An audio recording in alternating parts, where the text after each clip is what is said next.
Okay, next term is chainage. So chainage is the distance of a well-defined point from a starting point.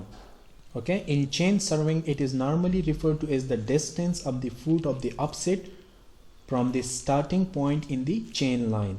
So as we have discussed that suppose ये AB जो है for example ये हमारा main survey line है. So AB जो है that will be the starting point. Okay. Now for example अगर यहाँ पे हमने कोई डिटेल रिप्रेजेंट करने हैं, so from this main survey line here we will take a perpendicular upset to the corner, and अगर इस कॉर्नर को आप एक और अपसेट ले ले तो ये अपसेट हमने इस पॉइंट पे लिया हुआ है. सो सपोज ये A टाई स्टेशन है, ये B टाई स्टेशन है. ओके, यहाँ पे अगर कोई पोल है तो उसको यहाँ से आप परपेंडिकुलर अपसेट ड्रॉ कर ले. सपोज ये हमारा C टाई स्टेशन हो गया. Okay, so now the distance from the starting point to this A tie station, that is called the chainage. The distance from A point to B tie station, this is called the chainage. The distance from A to C tie station, this will be called the chainage. Mean ये जो linear distance होता है between the starting point and a well defined point, that is called the chainage. Okay, the chainage of AB is for example 40 feet. The chainage of AB is for example 60 feet. Okay, so that is the linear distance between a well defined point and the starting point. Okay, so chainage जो है survey language में ये linear distance को कहते हैं between the two well defined point. Also हम ये भी कह सकते हैं कि suppose अगर ये building जो है इसका corner इस tie station से कितने chainage पे है. So that is also the chainage of this corner point from this well-defined tie station. Okay. Most importantly, chain survey में हमारे पास एक field book होता है in which all the observation and measurements are properly recorded. Okay, mean chain survey में आप जो भी recording लेते हैं, जो data collect करते हैं, उसको आपने properly record करना होगा.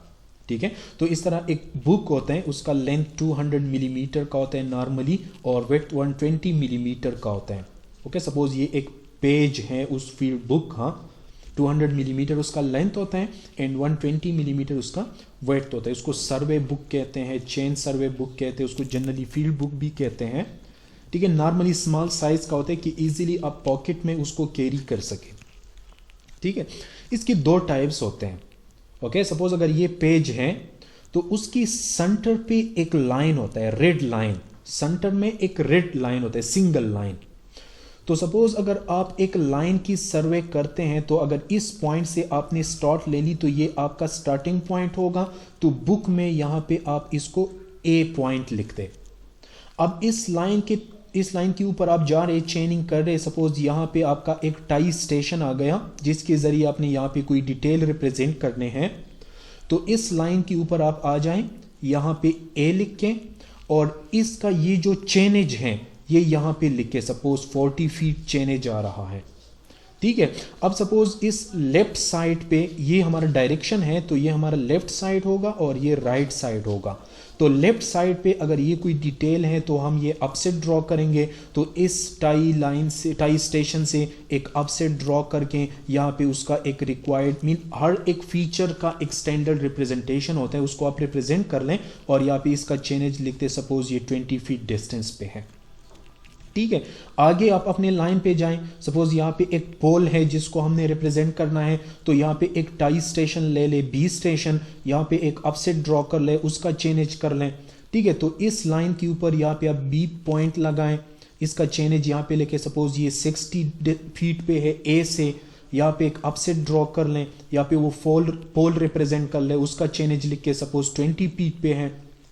ठीक है, तो इस तरह ये फील्ड बुक होता है जिसमें हम पूरा डिटेल जो है उसको रिकॉर्ड करते हैं. ठीक है, यहां पे देखें ये फील्ड बुक होता है ना, उसकी सेंटर में एक लाइन होता है. तो लाइन का जो स्टार्टिंग होगा ये आपका स्टार्टिंग स्टेशन होगा. इस लाइन के ऊपर आप जाएंगे, अपने साथ जो मेजरमेंट्स है, जो चेनेजेस हैं वो नोट कर लें और उस चेन लाइन, उस मेन सर्वे लाइन से टू द राइट और टू द लेफ्ट जो डिटेल्स हैं उनको आपने रिप्रेजेंट करना होगा. और एक जो फील्ड बुक होता है उसमें अक्सर दो लाइंस होते हैं. ब्लू कलर की दो लाइंस होते हैं, ठीक है। सो सपोज अगर ये आपका स्टार्टिंग पॉइंट है तो ये जो सेंटर है ये आपका चेन लाइन रिप्रेजेंट होगा, ठीक है। यहां तक आप आ गए, सपोज यहाँ पे एक टाई स्टेशन है, टाई स्टेशन से या एक अपसेट स्टेशन अपसेट लाइन है, तो ये कितने डिस्टेंस पे उसका चेनेज लिख के लेफ्ट साइड पे है या राइट साइड पे है, तो जो डिटेल आ रहे हैं ना लेफ्ट साइड पे या राइट साइड पे, वो स्टार्टिंग स्टेशन से कितने चेनेजेस पे हैं उनका चेनेज जो है ये इन दो लाइंस के दरमियान लिखते हैं। एंड टू द राइट अगर कोई डिटेल है, टू द लेफ्ट अगर कोई डिटेल है, तो उसको आप रिप्रेजेंट कर लें और उसको उसका चेनेज भी आप यहाँ पे लिख सकते हैं कि ये कितने अपसेट डिस्टेंस पे है, ठीक है। इसको फील्ड बुक कहते हैं, that is called the field book. So ये हमारे पास कुछ बेसिक टर्मिनोलॉजीज थी, आई होप कि आप लोगों को क्लियर होंगे। Main station, tie station, main survey line, tie survey line, base line, check line, offset line, chainage and field book, these are the different terminologies जो नॉर्मली यूज होते हैं chain survey में, ठीक है। नाउ नेक्स्ट जो है important, that is errors. सी जब भी आप मेजरमेंट करते हैं ना या ऑब्जर्वेशंस करते हैं तो उसमें एरर की पॉसिबिलिटी होती है। तो चेनिंग में जो चेन सर्वे होते हैं, या सपोज अगर ये जो दो पॉइंट्स हैं ए और बी, इसके दरमियान आप जो मेजरमेंट करते हैं ना, तो इस एक्टिविटी को चेनिंग कहते हैं। रिमेंबर, चेनिंग जो है that is the activity of the measurement of the linear distance between two point with the help of chain, और इनके दरमियान जो लीनियर डिस्टेंस आ जाता है ना उसको चेनेज कहते हैं। That the chainage of A B line is 100 feet for example. और उस प्रोसीजर को जो प्रैक्टिकली आप जो काम करते हैं इसको चेनिंग कहते हैं, ठीक है। तो चेनिंग में नॉर्मली हमारे पास तीन टाइप्स के एरर्स होते हैं। One is called the compensating error, second one is the cumulative error and third one is the gross error, ठीक है। सो कंपेंसेटिंग एरर ये है कि these errors are liable to occur in both direction, mean ये error positive भी हो सकते हैं, और नेगेटिव भी हो सकते हैं। सपोज अगर ये ए बी के दरमियान आप डिस्टेंस मेजर कर रहे हैं, सो फर्स्ट चेन डिस्टेंस अगर यहां तक आ गया ना, फर्स्ट चेन डिस्टेंस, सपोज इसमें अगर आपने प्लस 0.2 फीट का एरर कर दिया, अब नेक्स्ट चेन यहां तक आ गया, सपोज इसमें आपने माइनस 0.1 फीट का एरर कर दिया, तो नेट एरर कितना हुआ, प्लस 0.1। मीन यहां पे आपने प्लस 0.2 एरर कर दी, यहां पे आपने माइनस 0.1 एरर कर दी, तो दोनों कंपेंसेट हो जाएंगे ना, तो नेट एरर क्या होगा, 0.1 एरर होगा। मीन कुछ एरर्स इस तरह होते हैं कि वो ज्यादा भी आ सकते हैं और कम भी आ सकते हैं, पॉजिटिव भी हो सकते हैं और निगेटिव भी हो सकते हैं। तो नेट रिजल्ट उनका क्या होगा, नेट रिजल्ट उनका कंपेंसेट हो जाएगा, एंड एट द एंड आपके पास जीरो भी आ सकता है, total error, okay. So compensating error जो है that can be occur due to the incorrect holding and marking of the arrows, ठीक है। मीन आप जो डिस्टेंस मेजर करते हैं तो आप जो एरो लगाते हैं या जो एरोज आपने पकड़ा हुआ है, अगर ये इनकरेक्ट है तो पॉसिबल है कि फर्स्ट चेन में आप उसको ज्यादा पकड़े और नेक्स्ट चेन में आप उसको थोड़ा उसका डिस्टेंस कम उसको आप होल्ड कर लें, ठीक है। या फ्रैक्शनल पार्ट जो है चेन का वो प्रॉपरली करेक्ट ना हो, चेन में not be calibrated uniformly, okay. या सपोज अगर आप स्लोप डिस्टेंस पे मेजरमेंट करते हैं तो जो प्लम्बाब है वो एग्जैक्टली पेग के ऊपर ना हो, तो इस पॉसिबल है कि एक चेन में पेग से इस साइड पे हो, दूसरी चेन में पेग से उस साइड पे हो, तो एक जगह पे आपका नेगेटिव एरर आ रहा है, एक जगह पे आपका पॉजिटिव एरर आ रहा है, तो दोनों कंपेंसेट हो सकते हैं। So this is called the compensating error. या in setting chain angles with the chain, ठीक है। अगर सम टाइम हम एंगल्स लेते हैं ना तो उसमें भी होल्डिंग और मार्किंग में जो है ये कंपेंसेटिंग एरर आ सकते हैं। एक जो है कम्युलेटिव एरर है, ये इस तरह का एरर होता है जो ऑलवेज एक ही डायरेक्शन में आ रहा है। सपोज अगर यहां से आपने स्टॉट ले ली ना, एक चेन लेंथ यहां तक आ गया, इसमें सपोज एरर जो है प्लस 0.2 आ गया, दूसरा चेन यहां तक आ गया, इसमें अगेन एरर जो है सपोज प्लस 0.2 आ गया, तीसरा चेन यहां तक आ गया, सपोज अगेन इसमें एरर जो है प्लस 0.2 आ गया। सो टोटल एरर जो है वो एक कम्युलेट होगा, टोटल एरर क्या होगा, 0.6 एरर होगा। इसको कम्युलेटिव एरर कहते हैं, जो बार बार सेम डायरेक्शन में रिपीट होता है, ठीक है। Suppose the error which occur in the same direction and they tend to accumulate, the error thus considerably increase और डिक्रीज। ये पॉजिटिव भी हो सकता है एक डायरेक्शन में, या एक डायरेक्शन में नेगेटिव भी हो सकता है, लेकिन टोटल जो नेट एरर होगा वो एक्यूमुलेट होगा। Okay, and the cumulative error are proportional to the length of the line. Okay, suppose अगर आपका जो लेंथ है वो बहुत ज्यादा है, ठीक है, और हर एक चेन में थोड़ा थोड़ा एरर आ रहा है, सो एट द यील्ड आपके पास टोटल कम्युलेटिव एरर जो है वो ज्यादा होगा। ठीक है, बहुत वो पॉजिटिव भी हो सकता है, नेगेटिव भी हो सकता है, लेकिन हम नेट एरर की बात कर रहे हैं कि नेट एरर बहुत ज्यादा होगा, either it will be positive और नेगेटिव। अगर सपोज लेंथ कम है, सपोज 2 चेन में वो कंप्लीट हो गया, तो उसमें कम्युलेटिव एरर के चांसेस कम होंगे। सो ये भी एक जिस तरह हमने स्टार्ट में डिस्कस किया हुआ है कि चेन सर्वे की एक्यूरेसी तभी अचीव होगी जब आप स्मॉल एरिया सर्वे करते हैं, बिकॉज उसमें कम्युलेटिव एरर कम होगा। ठीक है, तो 2 टाइप्स होते हैं, या पॉजिटिव कम्युलेटिव एरर होगा या नेगेटिव कम्युलेटिव एरर होगा। So these are the error which make the measured length more than the actual. Suppose अगर आपके पास ये 80 फीट है ना, 80 फीट है, और आप उसको मेजर कर लें और आपके पास सपोज 81 फीट आ जाए, सो एरर क्या होगा, 1 फीट एरर होगा, and that is the positive error. और पॉजिटिव एरर जो होते हैं वो मेजर्ड एरर से सबट्रैक्ट करने होंगे। ठीक है, सी अगर आप एग्जांपल हमने दे दी ना, सपोज अगर हमारे पास ये फिक्स्ड ए बी पॉइंट है, ठीक है, सपोज इनके दरमियान जो डिस्टेंस है फॉर एग्जांपल वो 30 फीट है एक्चुअल, और आपने अगर मेजरमेंट कर दी और आपके पास 32 फीट आ रहा है, तो ये जो 2 फीट है ना ये पॉजिटिव एरर होगा। तो फिर आप एक्चुअल लेंथ किस तरह फाइंड करेंगे, that will be फाइंडेड out from the measured length minus error. ठीक है, and the length of the chain is shorter than the standard length. For example ये पॉजिटिव एरर कब आ सकते हैं, जब जिस चेन से आप मेजरमेंट करते हैं ना, सपोज उसका लेंथ जो है वो शॉर्टर हो जाए, कंप्रेस हो जाए, कंट्रैक्ट हो जाए। तो सपोज अगर चेन का लेंथ कम हो जाए ना, तो कम डिस्टेंस वो आपको ज्यादा देगा।